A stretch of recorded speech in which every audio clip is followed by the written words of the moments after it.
하나님 말씀 보겠습니다. 오늘 설교의 제목은 스스로의 자유를 제한하고 살다. 고린도전서 9장 말씀입니다.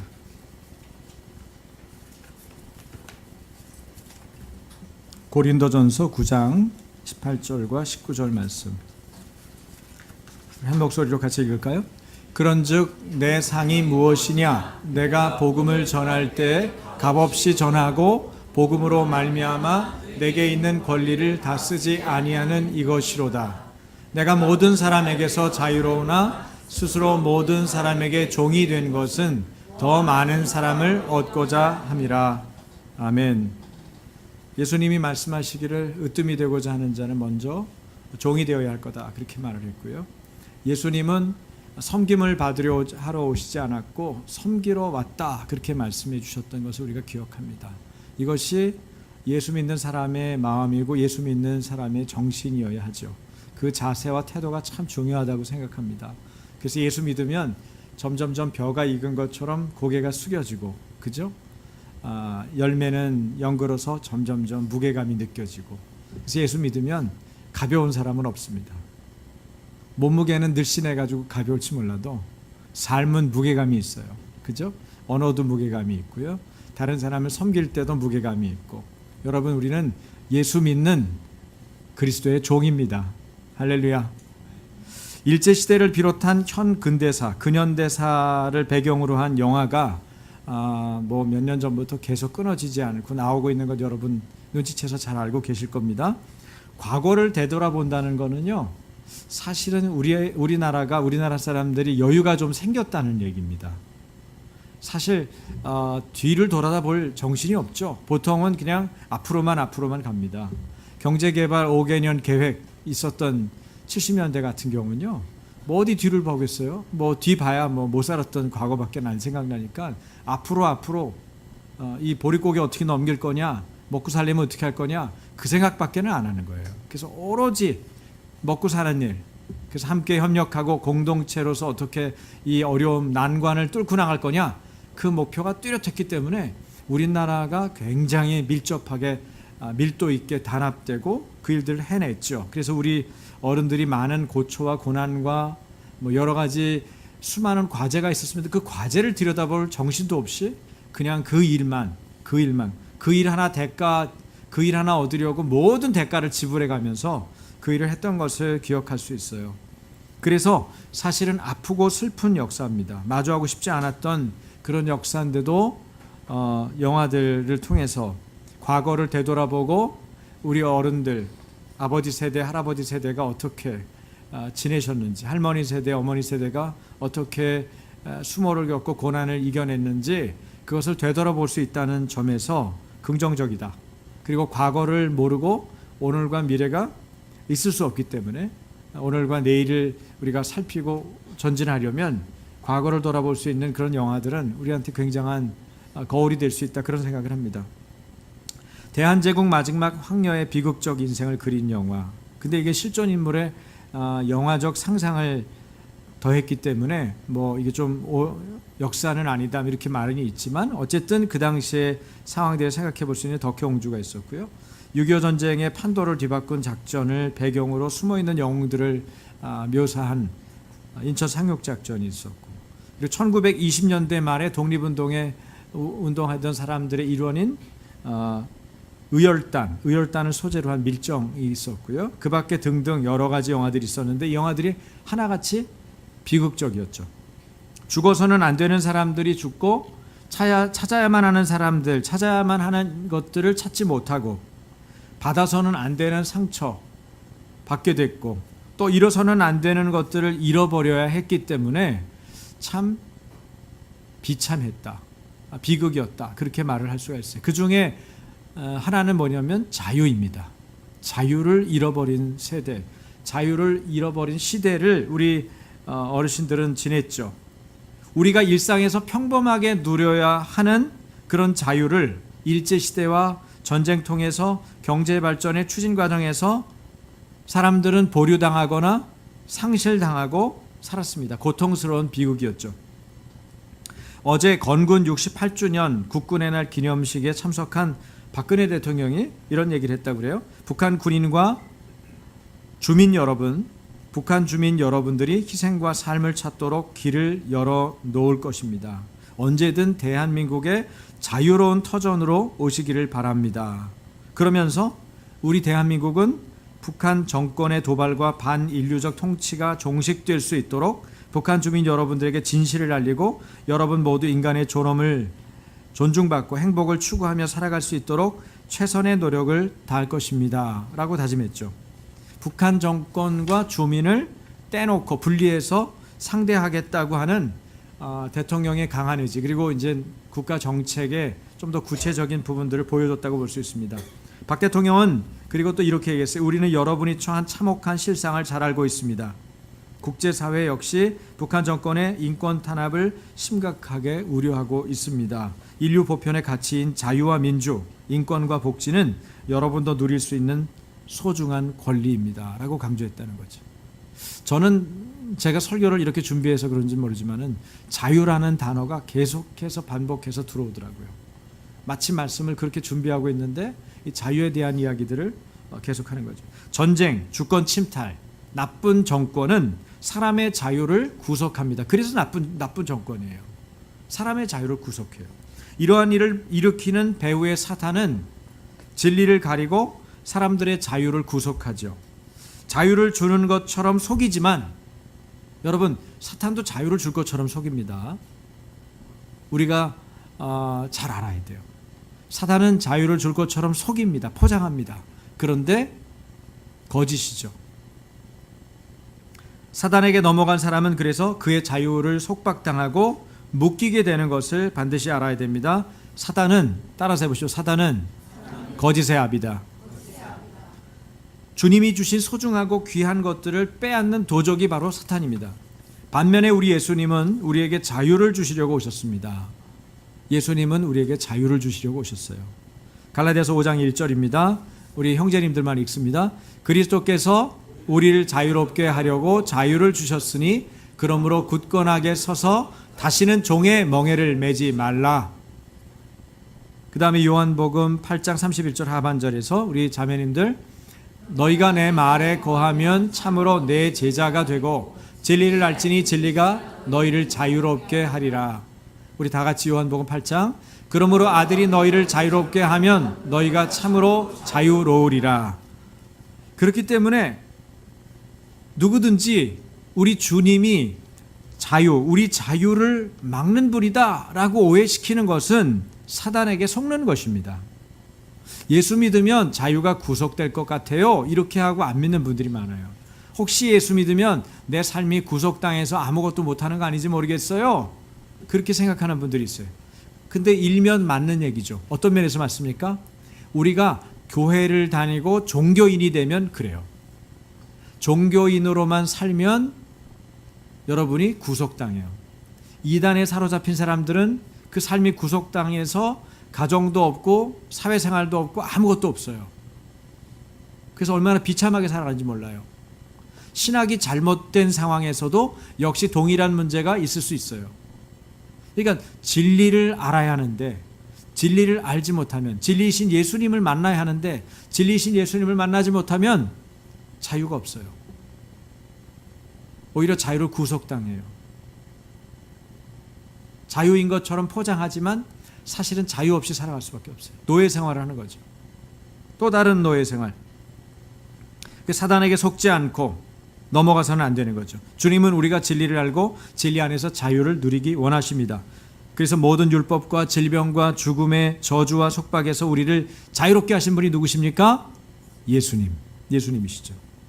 그러나 예수님을 믿고 알아서 우리가 이런 자유를 마음껏 누리는 우리가 스스로의 자유를 제한해야 할 때가 있어요.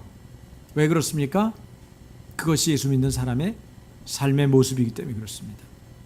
주님이 우리를 부르신 부름의 삶이 바로 그런 부분에 있기 때문에 그래요. 한번 볼게요. 갈라디아서 5장 13절 다 같이, 형제들아 너희가 자유를 위하여 부르심을 입었으나 그러나 그 자유로 육체의 기회를 삼지 말고 오직 사랑으로 서로 종노릇하라. 네, 여지껏 자유 때문에 오셨고 자유를 주시려고, 자유롭게 하시려고 우리에게 오셨다고 주님 말씀하셨는데, 그리고 진리를 알면, 예수님을 알면 우리가 자유롭게 되고 자유인이 되는데 이제는 또 뭐라고 그러세요? 스스로 자유를 제한해야 한다는 것을 얘기하고 있어요. 여러분, 자유를 내 마음대로 사용하는 것은 자유 사용법을 잘 몰라서입니다. 그러면 자유는 자유가 되지 않습니다. 내 자유만을 추구할 때 내 자유는 자유롭지 않아져요. 문제가 생깁니다. 다른 사람의 자유와 충돌하고 다른 사람의 자유를 빼앗을 수 있고 다른 사람의 자유를 방해할 수 있어요. 내 자유만을 추구하면 내가 내 자유를 추구하다가 악한 일을 저지르게 됩니다. 자유 사용법을 알아야 돼요. 자신이 은혜로 얻은 자유를 잘 누리면서 부르심 받은 대로 사는 자유 사용법은 무엇일까요? 말씀대로 오직 사랑으로 서로 종노릇 하는 것입니다. 따라서 해보시겠어요? 오직 사랑으로 서로 종노릇 하라. 오직 사랑으로 서로 종노릇 하는 것입니다. 자신의 자유로 육체의 기회를 삼지 않는 것입니다. 그러면 육체의 기회로 삼는 것, 이건 또 뭘까요? 육체의 일, 육체의 행실은 뭘까요? 갈라디아서 5장에 당연히 설명이 돼 있어요. 육체의 행실에 대해서. 그 다음 말씀이죠. 갈라디아서 5장 19절에서 21절. 자, 이건 교독합니다. 제가 19절 읽습니다. 육체의 행실은 분명합니다. 곧 음행과 더러움과 방탕과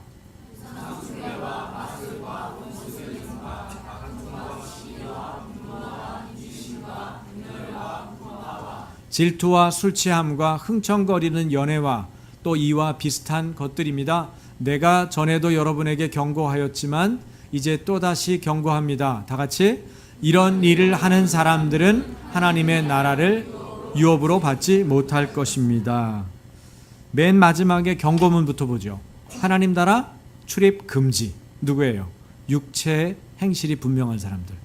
육체 행실이 분명하다는 것은 잠깐 여러분이 실수로 충동 때문에 견디지 못해서 했던 일을 얘기하는 게 아니죠. 육체 행실이 분명하다는 것은 그 일을 반복해서 뚜렷하게 저지르는 거예요. 계속해서 고치려고 하지 않고 마음의 갈등을 계속 무시하면서 반복해서 죄를 짓는 거예요. 습관적으로. 육체 일을 하는 사람들은 성경에서 분명히 경고하듯이 하나님 나라를 들어가지 못하는데 천국 입장이 불어대는데 그게 뭐예요? 육체 일을 반복하는 것입니다. 이것이 하나님 나라의 경계선이에요. 커트라인이에요. 이 커트라인을 넘어야 돼요. 우리가. 내 노력으로 넘을 수 있을까요? 내 의지로 넘을 수 있을까요? 그렇지 않아요. 그렇게 할 수 없어요. 내가 노력해도 애써도 애쓰면 애쓸수록 더 하고 싶은 게 육체의 행실이에요. 얼마나 어려운지 몰라요. 우리는 우리가 가진 자유를 때로는 조절하고 제한할 줄 알아야 합니다. 이것이 성숙한 그리스도인의 자세입니다. 무엇보다 믿음이 약한 사람을 위하여 조심하라고 사도 바울은 가르치고 있죠. 고린도전서 8장 9절 보세요. 자, 같이요. 제한해야 되는 또 한 가지 이유. 그런즉 너희의 자유가 믿음이 약한 자들에게 걸려 넘어지게 하는 것이 되지 않도록 조심하라. 예, 나 때문에 믿음이 연약한 자들, 믿음이 약한 사람들이 넘어지게 되면은 이건 큰 문제죠. 그 사람을 실족시키는 경우도 있겠죠. 예수님하고 떠나고 교회를 떠나게. 내가 당신 같은 사람 있으면 내가 교회 안 다닐 거야. 나는 결코 예수 안 믿을 거야. 등지고 떠난단 말이죠. 그래서 목사들하고 교회 지도자들은 처신을 잘해야 돼요. 말 같은 거 할 때 조심해야 돼요. 다른 사람들을 실족하게 하면 예수님은 뭐라고까지 얘기했어요? 연자맷돌을 목에 메고 던지우는 게 낫다. 그게 죽으란 얘기예요. 그러니까 뭐야? 자살하란 얘기예요? 그 얘기가 아니고 그렇게까지 무게감 있게 두려움으로 네 삶과 네 행실과 네 말을 사용하라는 얘기예요. 다른 사람 섬길 때. 여러분, 구약에는 히브리 종이 자유롭게 되는 길이 나오는데요. 히브리의 종은요, 6년을 일을 하면 7년째 희년이 될 때 자유롭게 놔줍니다. 자기가 종되었던 것으로부터 자유롭게 될 때 이 사람이 몸값을 지불할 필요가 없어요. 6년 일한 걸로 끝이에요.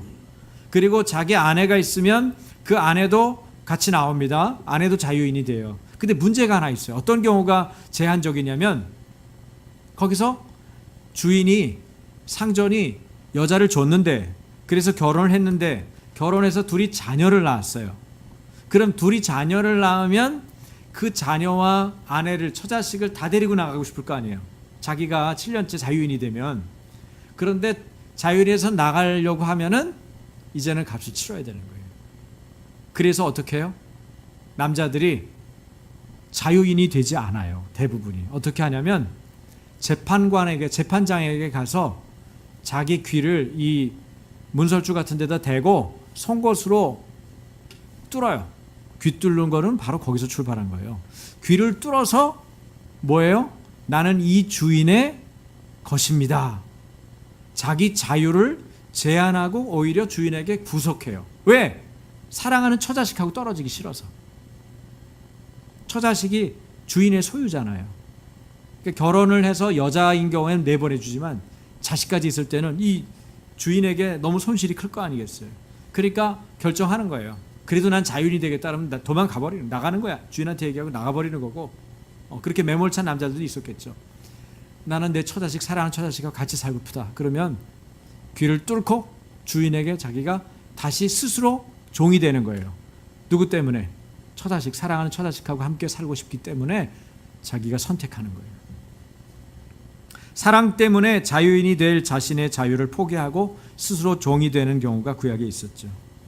여러분, 결혼 생활에 보면은, 우리 부부 생활에, 결혼 생활은 배우자를 위해서 자신의 몸의 자유를 구속하는 것이 부부 생활입니다.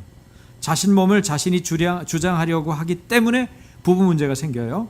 성적 욕구가 강한 남편이 자신의 욕구만을 채우려고 하는 경우는 어떨까요? 그렇지 못한 아내는 하루하루가 불편해요. 남편 들어오는 게 무서울 수도 있어요. 반대로 그런 욕구가 잘 일어나지 않는 아내가 남편의 그런 요구에 대해, 성적인 요구에 대해서 계속 피하고 도망만 다니면 어떻게 될까요? 성경의 가르침과는 반대의 모습을 갖게 되는 거예요. 그러면 성경은 어떻게 가르치는가? 여러분, 사도 바울이 결혼 안 했다고 그러잖아요. 그런데 사도 바울이 이런 얘기도 분명히 했어요. 고린도전서 7장 2절에서 4절 말씀이요. 보시겠어요? 자, 2절 제가 읽습니다. 그러나 음란에 빠질 유혹 때문에 남자는 저마다 자기 아내를 두고 여자도 저마다 자기 남편을 두도록 하십시오. 3절.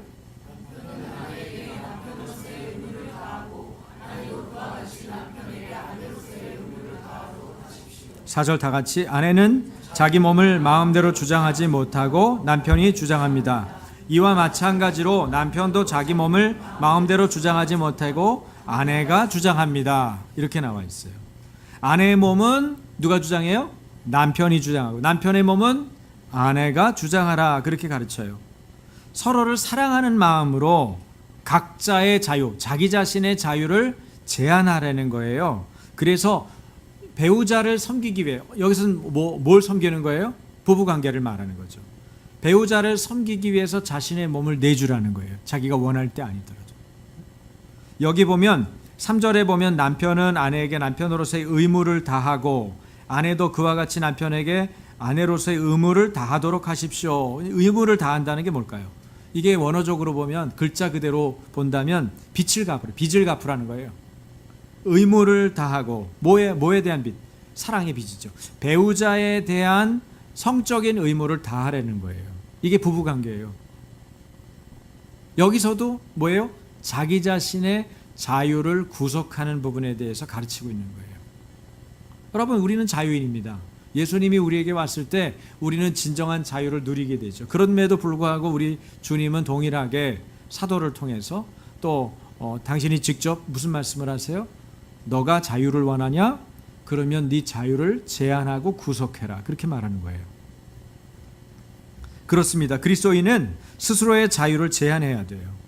오늘 본문에서 사도 바울은 이것을 명확히 하죠.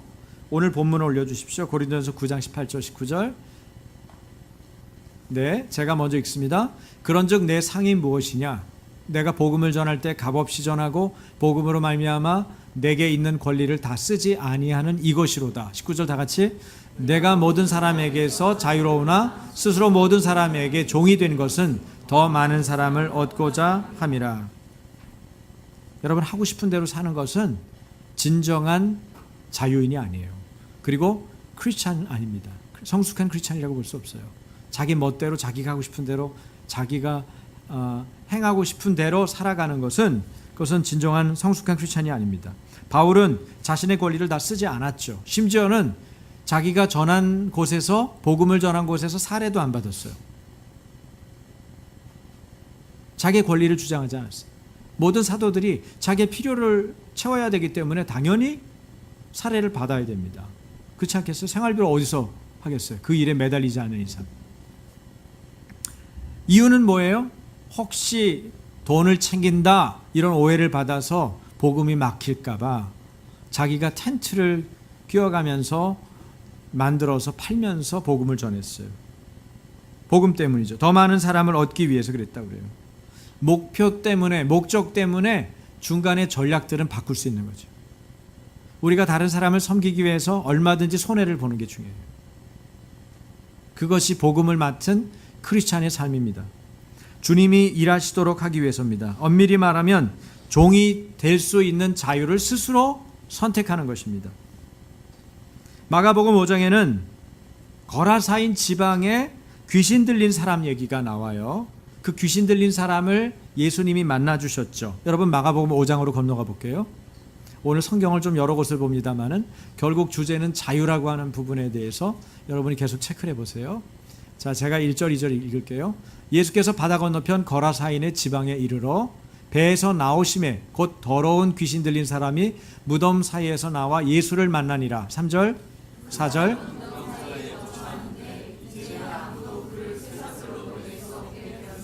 계속요. 고랑과 쇠사슬에 매였어도 쇠사슬을 끊고 고랑을 깨뜨렸음이러라. 그리하여 아무도 그를 제어할 힘이 없는지라. 다 같이 밤낮 무덤 사이에서나 산에서나 늘 소리 지르며 돌로 자기의 몸을 해치고 있었더라.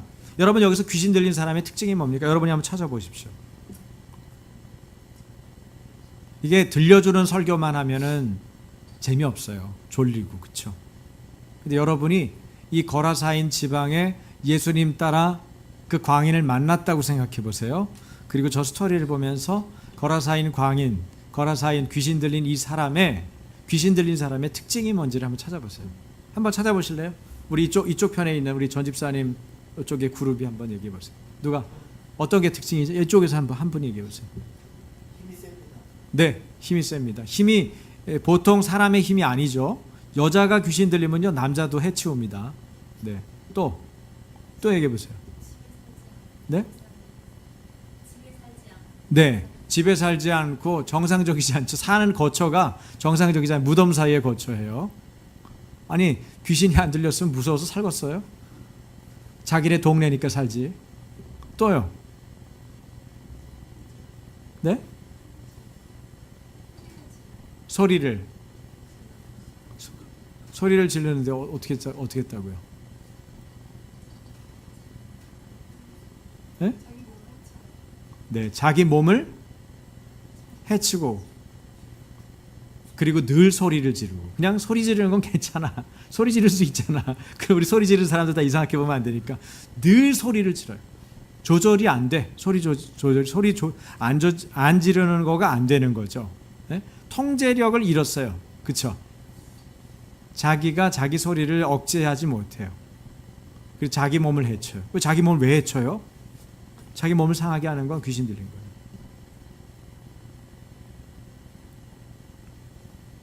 제가 한번 정리를 해볼게요. 우선 여러분이 하나 놓친 거, 더러운 존재예요. 찾으셨어요? 더러운 귀신 들린 사람이. 여러분 귀신 들린 사람이 깨끗하게 씻는 경우는 거의 없습니다. 몸에서 냄새 나고 이래요.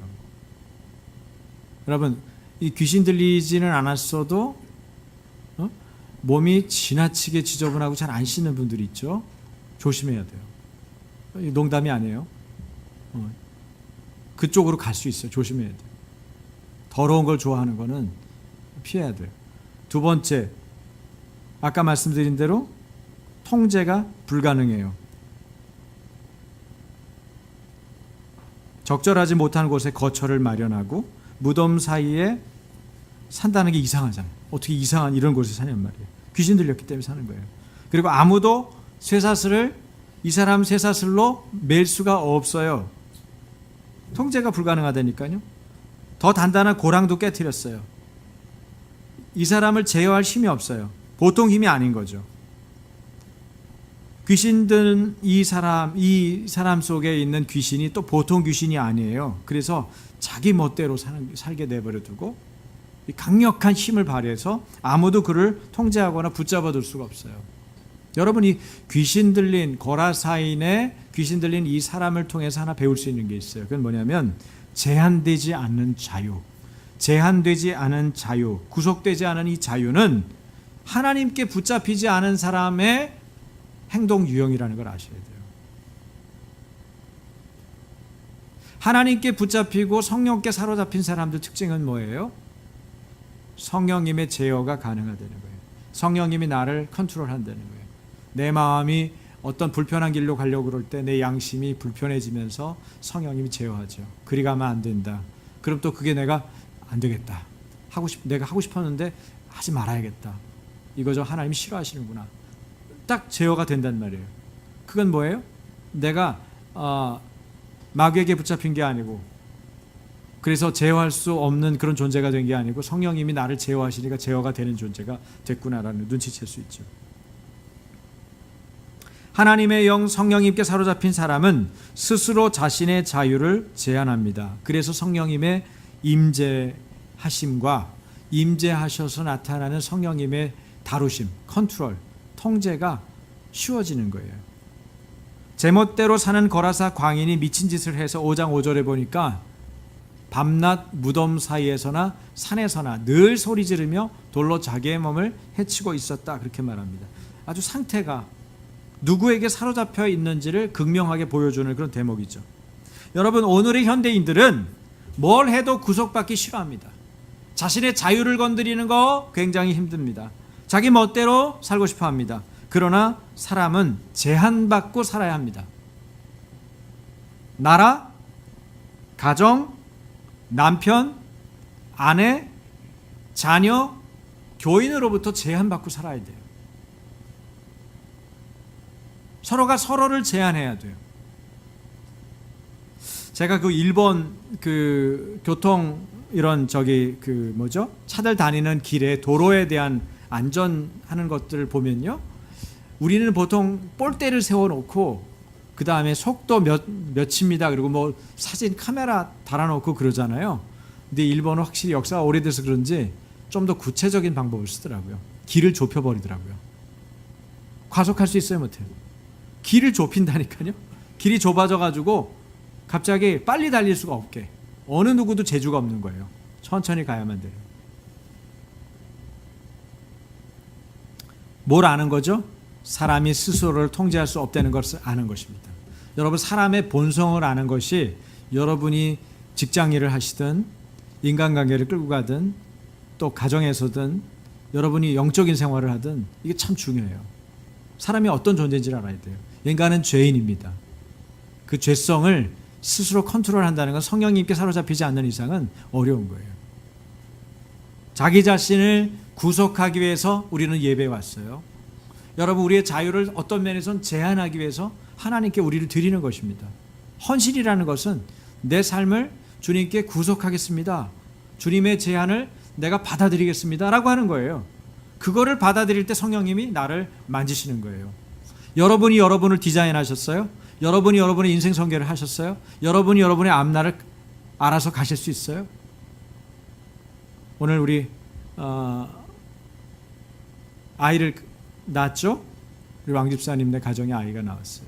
이름을 미리 지어달라고, 이번 이름은 잘 안 떠오른다고 그래가지고 저한테 부탁을 해서 이름을 지었는데 부모들 의향을 듣고 생각을 듣다가 제가 이름이 퍼뜩 떠올랐어요.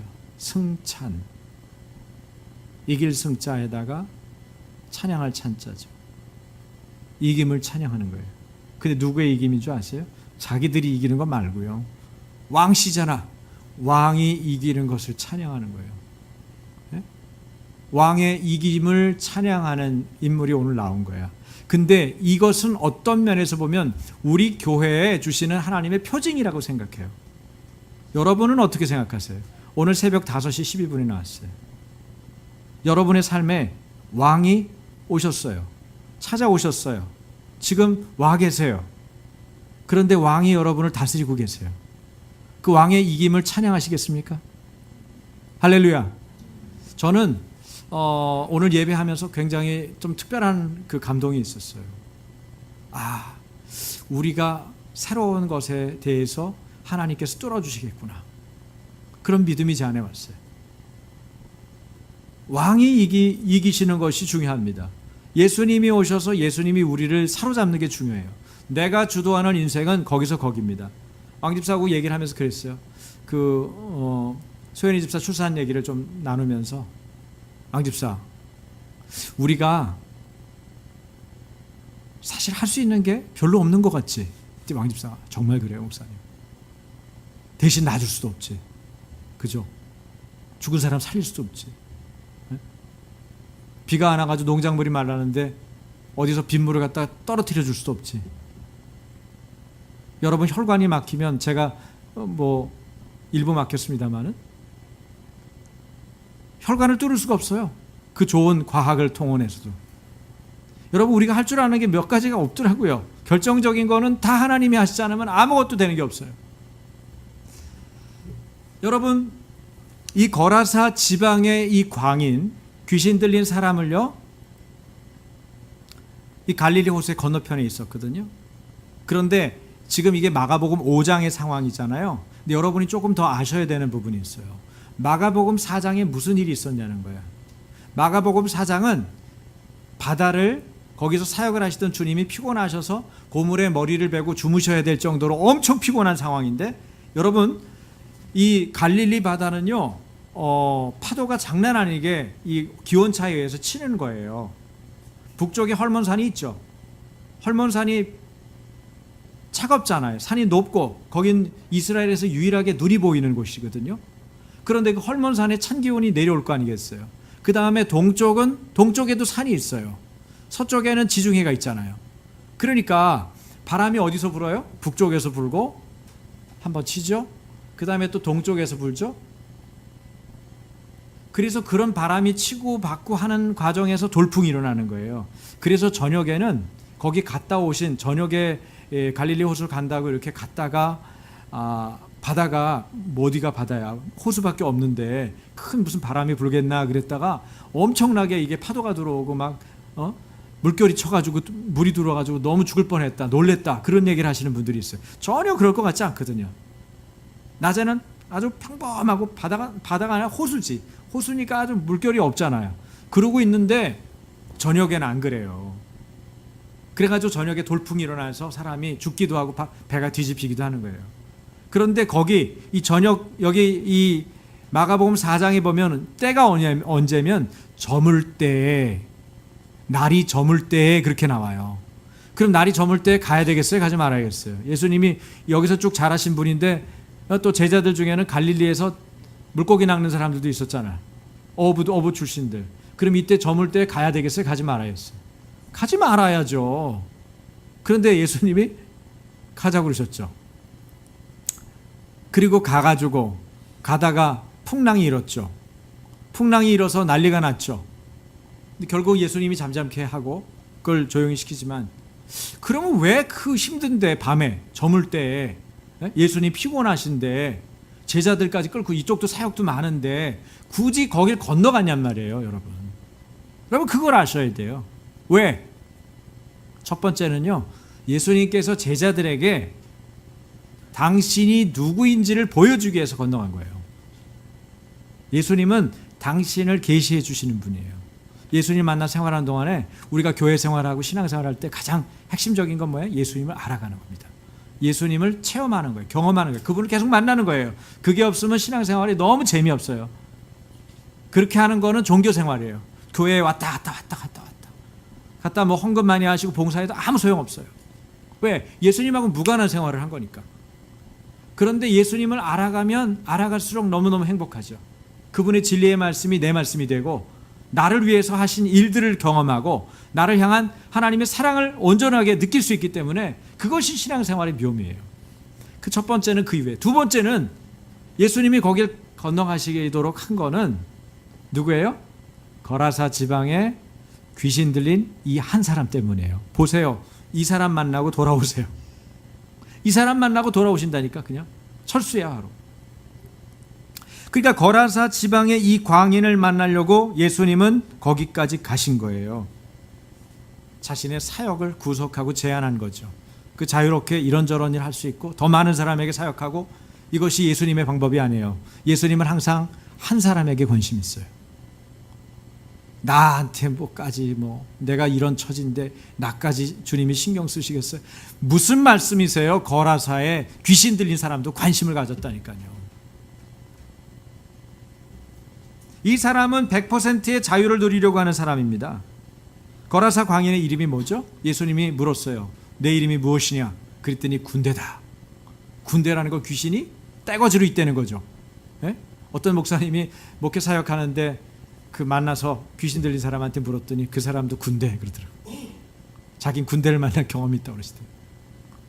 안 만나고 싶어요. 저는 안 만나고 싶어요. 현대인들은 100% 자유를 누리려고 하는 사람이 너무 많습니다. 사람은 제한받고 살아야 합니다. 그래야 건강하고 안전하게 진정한 자유를 누리며 살 수가 있어요. 그런데 누구로부터 자유를 제한받아야겠어요? 예수님, 나의 삶의 왕으로부터 제한받아야죠. 예수님 당시의 바리새인들은 죄를 제거하는 것에만 관심이 있었어요. 누가 죄를 졌으면 그 죄를 제거해야 돼. 나병 환자? 그러면 사람들 접촉하면 안 돼. 부정한 사람이야. 혈루증 여인? 안 돼. 사람들 만나면 안 돼. 너 낫거든. 제사장한테 보이고 그다음 와. 다 이래 다리 저려서 불편하고 다 제끼는 거예요. 재물도 또 그렇게 흠이 없는 걸 받아야 됐고, 사람들도 부정하다고 생각되면 해결하고 와야 됐고, 제사장들도 심지어는 자기가 부정한 일에 걸릴 만한 일이 있으면 그거를 해결한 시점에 해결하고 나서 제사장으로서의 역할을, 직무를 감당할 수가 있었어요. 그러니까 바리새인들은 죄를 제거하는 것, 그래서 죄를 제거하고 그러면 나만 할 사람이 없는 거죠. 군대 귀신 들린 사람도 바리새인이 볼 때는 뭐였을까요? 제거 대상이었죠. 하지만 예수님께는 어땠을까요? 예수님께는 사랑의 대상이었어요. 치료받고 회복되어야 될 한 영혼이었습니다. 그래서 예수님이 피곤한 몸을 이끌고 해가 저물 무렵에 풍랑이 있는 바다를 건너오시게 된 거죠. 예수님과 제자들 일행이 바다를 건너서 그곳까지 간 것이 그 이유입니다. 그 사람은 대단한 사람이 아니었죠. 문제가 많은 사람이었어요. 모두가 포기하고 놓아버린 사람이에요. 왜? 귀신 들렸는데 이제 통제가 안 돼서 쇠사슬도 고랑도 다 해치고 풀어져 끼고, 소리는 얼마나 큰지 하루 종일 소리 지르고, 저 사람만 좀 떠나고 저 사람만 죽고 저 사람만 어떻게 없어지면 좋겠다. 어쩌면 모든 사람이 바리새인처럼 제거돼야 될 대상으로 거라사인 지방에 그 사람을 생각했을 거예요. 그런데 예수님을 만났어요. 예수님이 그를 치유해 줬어요. 그가 정상인으로 돌아왔습니다. 누구에게 갔을까요? 예수님을 따라가겠다는 거예요. 내가 주님을 따라가겠습니다. 주님은 어떻게 하셨어요? 집으로 돌아가라. 너네 집에 돌아가서 생활해라. 가족들이 그 사람을 얼마나 그리워했겠어요. 정상적인 그 사람을. 사람들의 제자리는 자신을 조절하고 절제하고 삶의 의미를 찾아 살아가는 것입니다. 저는 저의 자유를 누구를 위해 사용하고 있는지 생각해 보게 됩니다. 여러분은 어떻습니까? 여러분은 누구를 위해서 여러분의 자유를 구속합니까? 그리고 무엇 때문에 여러분의 자유를 구속해야 한다고 생각합니까? 여기 등장하는 인물들은 사랑 때문에, 복음 때문에, 사람을 얻기 위해서, 주님이 일하시도록 하기 위해서 스스로 자유를 제한하는 사람들의 이야기들이 나옵니다. 그리고 그들을 주님은 축복하십니다. 스스로 주님의 종이 될 수 있는 자유를 선택하는 사람이 되기를 축복합니다. 한 영혼을 구원하기 위해서 대가를 지불하고 찾아가신 주님처럼 우리도 누군가를 구원하고 얻기 위해서 우리의 대가를 지불하고 우리의 자유를 구속하는 그리스도의 성숙한 종들이 되시기를 주님의 이름으로 축원합니다. 우리 같이 기도하겠습니다. 내가 모든 사람에게서 자유로우나 스스로 모든 사람에게 종이 된 것은 더 많은 사람을 얻고자 함이라.